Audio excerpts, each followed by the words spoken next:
If you like more money in your paycheck, if you like being able to find a job, if you like the direction this country is on, put the pedal to the metal and get you and everyone you know out to vote. Vote for the America that is great again.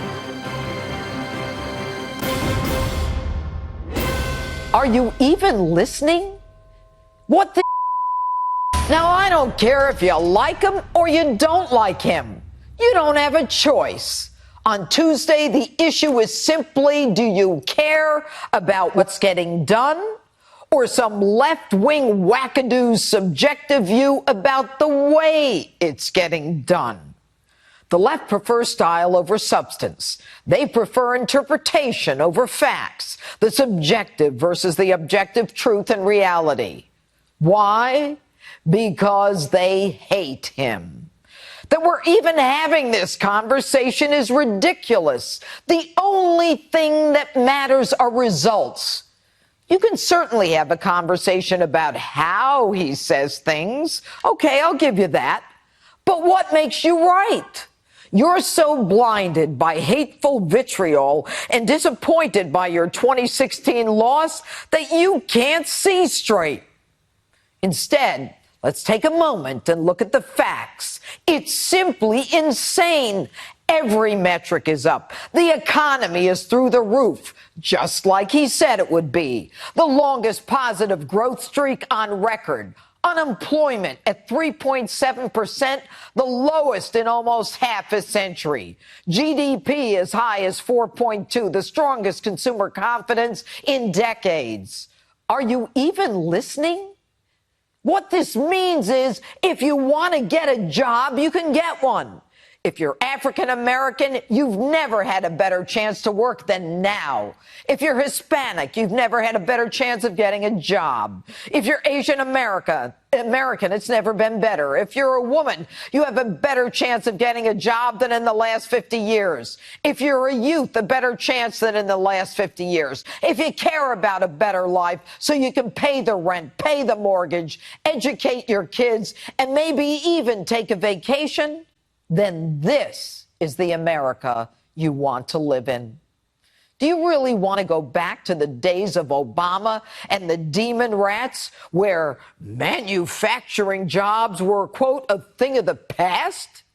There are now more than 446,000 new manufacturing jobs. That's what I said, more than 446,000. Almost 500,000 new manufacturing jobs, 100,000 of them supporting the production and transport of oil and natural gas, construction, transportation, healthcare, manufacturing, all major gains.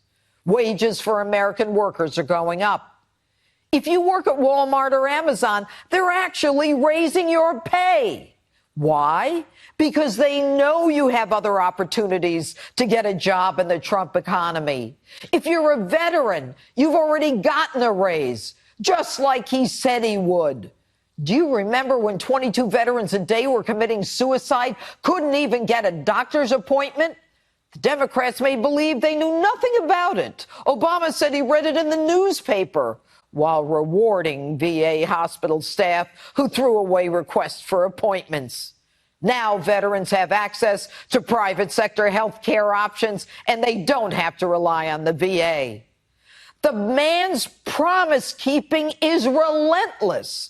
He promised us jobs, and he gave them to us. He promised he'd move the embassy to Jerusalem, and he did. He promised he'd break the Iran deal, and he did. He promised he'd get rid of ISIS, and he did. He promised he'd rebuild the military, and he did, to the tune of $700 billion.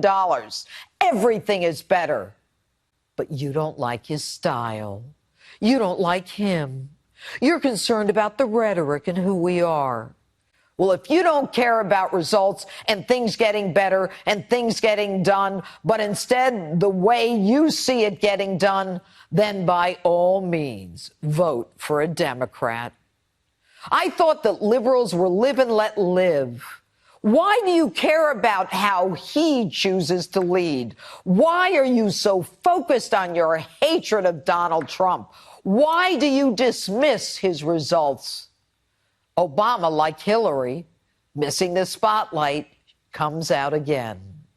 Suddenly, Republicans are saying they're going to protect your pre-existing conditions when they've literally been doing the opposite. That's some kind of gall. That's some kind of chutzpah. Let's call it what it is. It's a lie. They're lying to you. It's a lie. They're lying to you. You're the one who promised that we could keep our health care and our doctor when you knew it was a lie at the time. Instead, while Republicans run on their record, Democrats promise to impeach him, to keep investigating Justice Kavanaugh, when there is actually a criminal referral to the Justice Department against the woman who said that Kavanaugh and his friend raped her several times. Yet these phonies promise to upend the Constitution, the presumption of innocence, keep the borders open, try to control our speech, control what we say, how we should say it. And of course, they will continue with that good old Russia collusion delusion. And they call us fearmongers. Remember this? Riots over conservative speaking. You tell me who the fearmongers are. You cannot be civil with a political party that wants to destroy what you stand for. If you see anybody from that cabinet in a restaurant, in a department store, at a gasoline station, you get out and you create a crowd. And you push back on them. And you tell them they're not welcome. Please don't just come here today and then go home. Go to the Hill today. Get up and please get up in the face of some Congress people. But Michelle says that, when they go low, we go high. No. When they go low, we kick them. In terms of the bonus that corporate America received versus the crumbs that they are giving to workers to kind of put the schmooze on is so pathetic. This executive order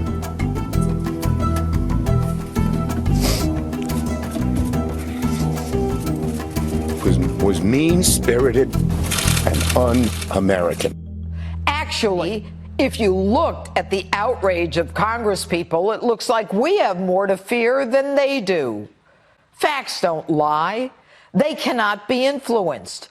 All these cities, Atlanta, Chicago, Baltimore, New Orleans, Philadelphia, all with high crime rates, failing schools, and poverty, all have one thing in common: Democrats in charge. The last Republican in charge in any of these cities was between 70 and 150 years ago. Now that unemployment of African Americans is the lowest in history, think again. What do you have to lose? Folks, we're not paying attention to any of the left's noise, just like we didn't in 2016. So, are you ready to challenge history, where every party in power for virtually the last century suffers at the polls? Are you ready to challenge history like you did in 2016, when they told you just as well not go out and vote because the Queen, the one they tried to drag across the presidential finish line, was going to win? If you like more money in your paycheck, if you like being able to find a job, if you like the direction this country is on, put the pedal to the metal and get you and everyone you know out to vote. Vote for the America that is great again. And that's my open.